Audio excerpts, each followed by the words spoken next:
Hi, this is Ben Schwellen, and did you know that Romania, a country 3 times as big as Scotland, if you look at a map of Europe 1,000 years ago, there's no indication that this country would have come up in this region. I mean, it's quite big, so where were these people? And who established the beginnings of this state? That's what this video is about.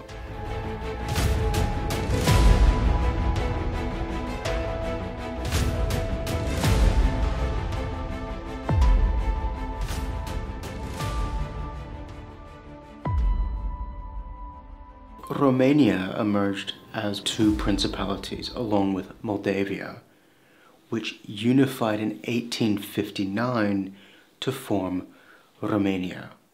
But the roots of these 2 principalities go back much further, in the medieval times, and Wallachia was the first of these 2, Moldavia the second, to emerge out of conflicts with the Kingdom of Hungary in the 14th century, though they have their roots before that, and Wallachia being the earlier and the more populous and influential. We're going to focus on this one in this video because it was the first independent Romanian principality. Who founded this and where did they come from?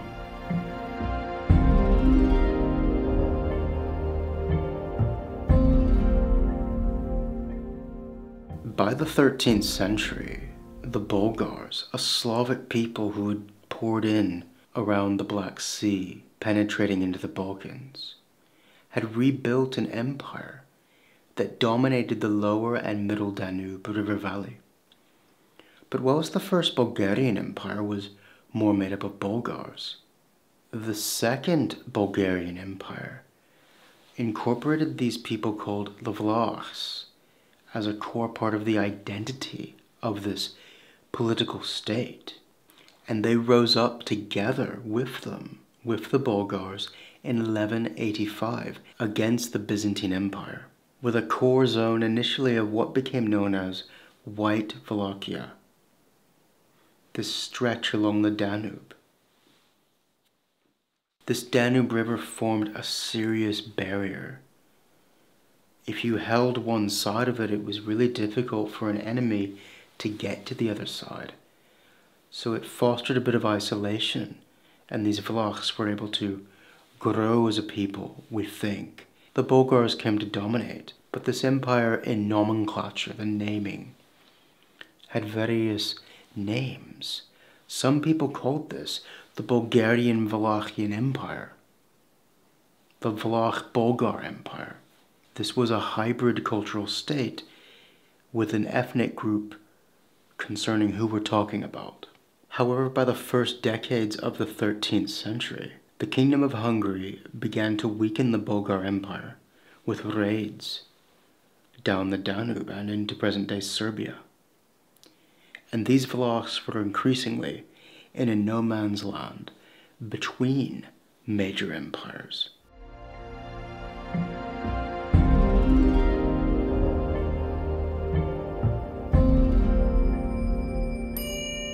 Mongols and Hungary went to war with each other twice in the 13th century.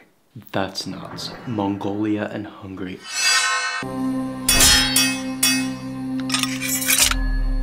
Opposite sides of Eurasia, at war with each other twice. And these wars are intense. But for our conversation, Wallachia increasingly found itself, or these Vlachs at the time, increasingly found themselves in a no-man's land between these 4 empires, the Golden Horde of the Mongol Khan, the Kingdom of Hungary, the Tsardom, the Empire of Bulgaria, which was itself being weakened by the Byzantine Empire then. These 4 empires battering each other. And the Vlachs, in this fertile plain along the Danube in the middle, sheltered by the Carpathian Mountains to the north, and the Iron Gates to the west, and the Black Sea to the east, had some bit of respite, and they're like, well, maybe we should stand up and do something. In 1241, 5 Mongolian armies at once invade Hungary. 5 Mongol hordes, and the eastern half of Hungary and the northern provinces are decimated, burned, whole villages and regions depopulated, probably quite a few enslaved. Several Hungarian armies routed, defeated, but the king of Hungary, Bela, this is important, he manages to keep escaping just ahead of the Mongols. They can't catch him because he's actually quite perfect for this situation exactly. He's just young enough to be fit and able to get out of their way, and just old enough to have a sense of command about him. He's in his 30s, early 30s at this time. But he's perfect for another reason as well. The Mongols in 1242 were not exactly sure why, maybe a dynastic succession issue in Mongolia. Suddenly, when they're at the cusp of wiping Hungary from the face of the earth, they just turn around and leave. We don't know why, but this King Bela is perfect for this.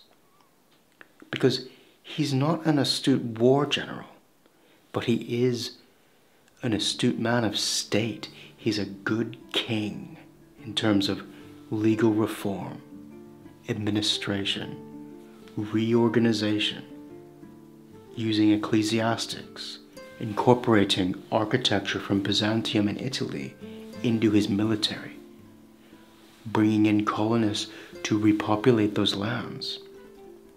He governs very well after this Mongolian invasion. And one of the things he does is he begins building a barrier system of governance around his borders so that the Kingdom of Hungary won't have to worry in the future about such an invasion again. The Mongols do come again in some 4 decades later, and they're completely wiped out by the Hungarians.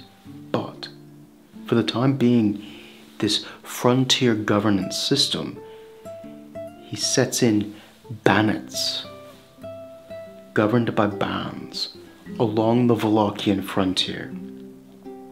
And this raises a serious issue, because the Vlachs have their own legal system, based upon transhumans, which is when shepherds, like in Wales actually, in our old system, you summer in the upland in the mountains with your herds and winter in the lowlands where it's more protected.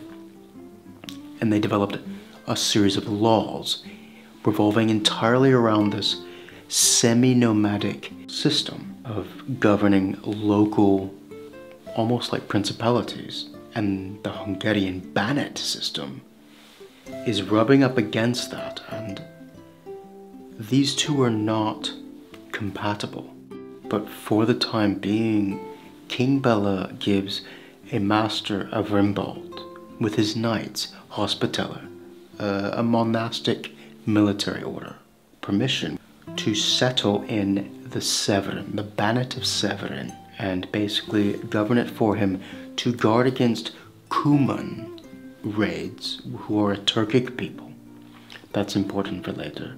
But he allows them basically to govern this area, and another Banat in southern Transylvania, which is beginning to push Vlachs over the Carpathians into Wallachia. But he issues a diploma of Johannes. When I say diploma, I don't mean that he went to school in America.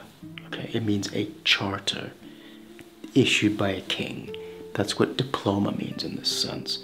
And in this diploma we get names of Vlach rulers. The document mentions 4 polities in Wallachia. These are 4 people's names: Litovoi, Joan, Farkas, and Senislav. These 2 polities have 2 different types of rulers. Litovoi and Senislav have voivodes, which are basically military chieftains. Farkas and Joan have kniaze, which are local kings And this is interesting because Litovoi and Stanislav clearly have Slavic names, but they're governed by voivodes, which are military rulers, whilst the other two, which are governed by the local rulers, have Romanian names. But this document also explicitly says, Olati, that these are Vlachs. So there's a multicultural fusion happening here.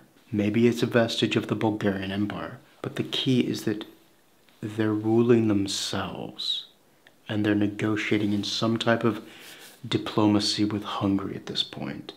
And the strongest of them, Litovoi, is rubbing right up against their territory, and they don't really like one another due to Vlach law, which this traditional Romanian common law is focusing on community relationship with the land and transhumance, that moving of shepherds.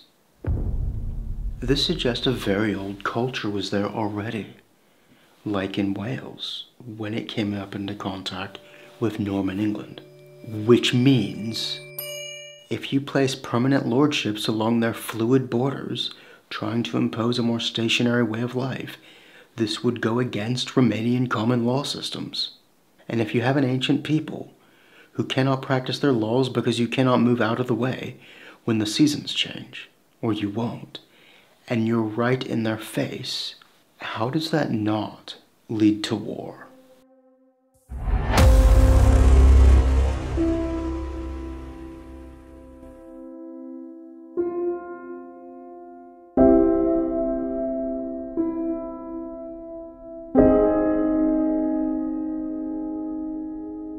Sometime before 1247, the Hungarian king Bela had seized Herceg from Litovoi. And this Hungarian expansion was probably the beginning of Vlach migration south. But for the time being, there are probably two men named Litovoi here. The original, probably the father of the younger. Okay? And in 1277, Litovoi, probably son of Litovoi, is having a confrontation with the king of Hungary. He renounced fealty to the new Hungarian king. By 1285, Litovoi had been killed in battle by the Hungarians, when Borbat, probably his son, was taken prisoner and only given his lands back when he was forced to accept Hungarian overlordship. I find it interesting that Borbat also means like male, a man. Maybe they didn't know his name and they just called him that guy. I don't know. But in any case, by 1290 he was gone. And what I think happened is you had the Hungarians taking out this royal line of some kind, local lords at least. And there was a power vacuum because Litovoi had been the strongest of them, and it caused a domino effect of chaos in what was becoming Wallachia. And this power vacuum chaos brings three names up out of the fog of this murky historical era: Thacomer, or Thacomerius, Radu Negru, and Basarab, the founder. We're not sure if all three of these men even existed. It could be even more men existed and they were amalgamated into this legend, or there may have been only two of these three men. So let's begin with Radu Negru.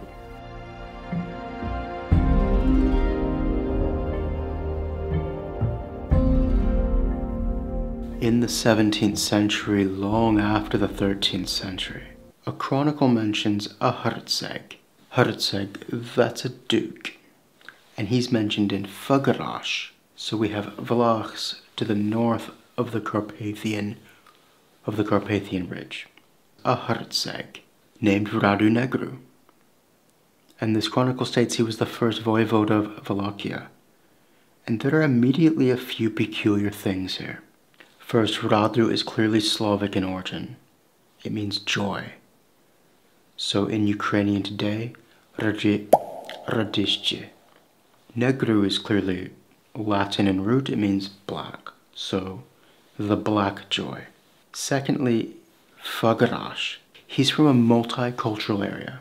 Third, he's a voivod, meaning he's a military commander. He has military experience. An early 13th century Hungarian property register calls the Fagaras region Terra Blacorum, land of the Vlachs.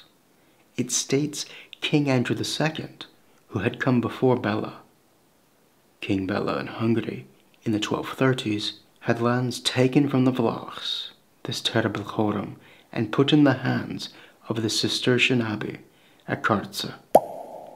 Then between 1290 and 1292, the chronicle describes the settling of Wallachia in what is called the Descalicat. It means the founding, but also the dismounting. So there's debates upon what it means, but it's a feeling of coming down into the land and building it up. Yeah, so this is the beginning of what Wallachia is a polity that's unified in some sense. And other chronicles state this: history of Wallachia from the time when the Orthodox Christians dismounted there.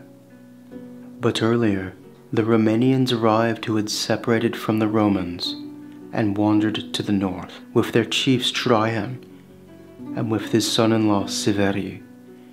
Having crossed the waters of the Danube, they dismounted at Turnu Severin, others in Hungary, by the waters of the Olt, by the waters of the Mureș, and by the waters of the Tisa. Reaching as far as Mamureș, those who had dismounted at Turnu Severin spread all along the foot of the mountains toward the waters of the Olt. Others went downward all along the Danube. Having this way all the places been filled with them, they arrived as far as the outskirts of Nicopolis. Then the boyars, who were of noble families, gathered, in order to have their own leaders, that is, the bands. A family named Basarab was appointed to the banship. The first seat was decided to be at Turnu Severin, the second seat to be up farther at Strahaya, and the third seat to be set up even farther at Craiova. And it happened like that. Much time went by, and they were governing that region. In 6798 Anno Mundi, that means that many years after creation, which is about 1290 or 1292 that time. In this time there was a voivod in Hungary called Voivod Radu the Black, Radu Negru, great Duke of Almash and Fagaras. He set out from there, together with his whole household, and with many other people, Romanians, Papis, Saxons, and all kinds of men. They descended toward the waters of Dębowica, starting this way to establish a new country. First they found the town called Câmpulu, where a large, beautiful, and lofty church was built. Afterwards they settled at Argeș, where another large town was founded. By building stone castles, princely houses, and a large and beautiful church, the prince's seat was also established there. Some of the people who had come down together with him went farther along the foothills as far as the waters of the Siret and towards Brăila. Others went downward, establishing towns and villages, and they reached all the places as far as the banks of the Danube and all along the Olt. Another one says, there was a voivod called Voivod Radu the Black, who had his seat at Fagaras, from the fathers and forefathers of the Romanians who had come from Rome. In the days of Emperor Traian, decided to move his seat on the other side of the Carpathians.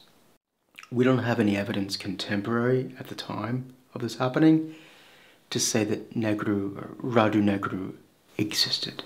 Some speculate he may have been Basarab's father Tokamer.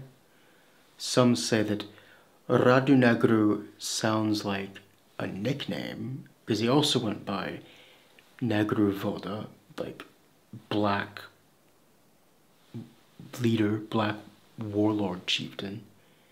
So these are nicknames, potentially. He may have been Basarab himself? We don't know. Which brings us to Basarab, the founder, and what his name means.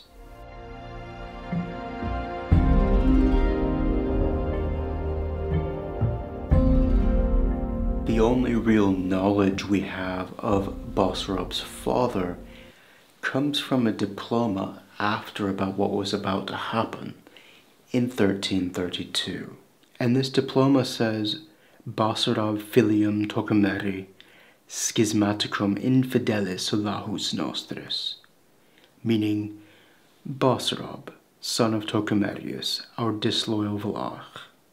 And his name, Tocumer, probably comes from this extinct Turkish language, Toktamir, hardened iron. Why is that relevant? Because Basarab is Turkic too. Most probably. Not Turkish, but Turkic. Those Kumans who had come in, and Pechengs from the steppes, pushed west by the Mongol hordes. These people have influenced Hungary today, and most probably Romania to a deep extent. And the name Basarab, Basar, is the verb in Kuman for to govern, to rule. And the word for father, Abba. I find this interesting because Abba is father in Hebrew. In any case, this means father ruler, which was more probably an honorary title. More of these nicknames going on. The medieval times liked that kind of thing. Here's what I think happened. These Kumans had escaped being slain by the Mongols. Some of the Pechengs had gone up into Hungary. But some of these peoples had held out on the Carpathian Ridge to stay alive, maybe. But these aristocratic clans of warrior aristocracy held a power base. However, over subsequent generations, they were Vlachized. They became Romanians. But I don't think they forgot exactly yet where they came from. And so they were handing down Turkic names still to their descendants. As for Basarab's reign, we can't really say when he came to power, as there were about 20 years where it's not clear what happened. But by 1323 he is helping Bulgaria fight the Byzantine Empire. And from 1324 he clearly occupies Severin. He's expanding militarily, though he had Severin with the permission of Hungarians at first. Then from 1324 he appears to have subjugated the Bans, those lords, in eastern Wallachia under his rule. But in 1330 Bulgaria attacked Serbia, and Basarab decided to join in and help. But the Tsar of Bulgaria, Michael Shishman, was killed in battle, weakening Basarab's position. King Charles I of Hungary invaded. He took back Severin from Basarab, and then he looked toward Oltenia itself, proper Wallachia now. Now, Basarab offered peace. He's like, look, I'll offer you 7,000 marks of gold, plus a tribute, annually. And I'll send my son up to Visegrad, the court, the royal court, up in Hungary. And King Charles was having none of this. He had had enough of this recalcitrance. They viewed these Vlachs as peasant shepherds getting above their station. King Charles declined and said, "He is the shepherd of my sheep, and I will drag him by his beard from his lair." So there was not going to be any peace between Charles and Basarab. Charles continued advancing into Wallachia, and Basarab knew he couldn't really just confront this massive Hungarian superpower army openly, so he just retreated, because Wallachia is quite big in terms of area. So he just took the food with him, and gradually the Hungarian army had nothing to live on. They began starving, chasing him towards Argesh. And King Charles I had to accept an armistice, signing for peace. And Charles I did something incredibly stupid. In his pride, I say. He must have been a proud man to do this.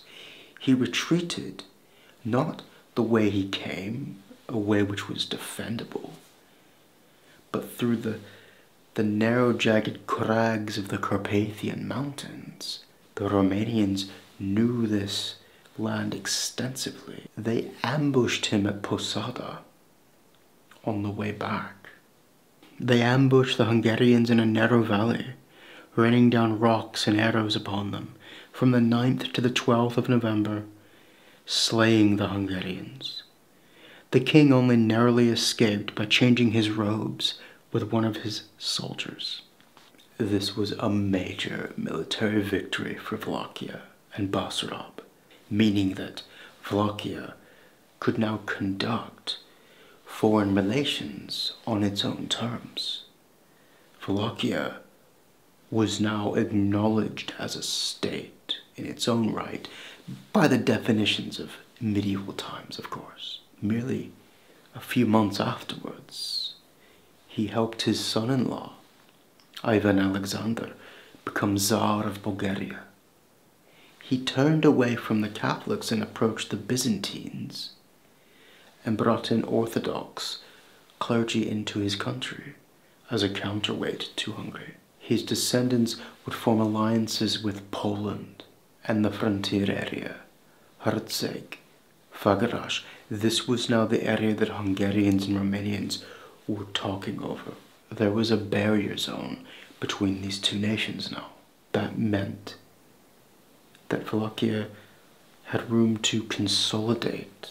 It would expand toward the Black Sea coast and into the Severin with his descendants, and Basarab's line would rule for the next 200 years. That's how big this victory was.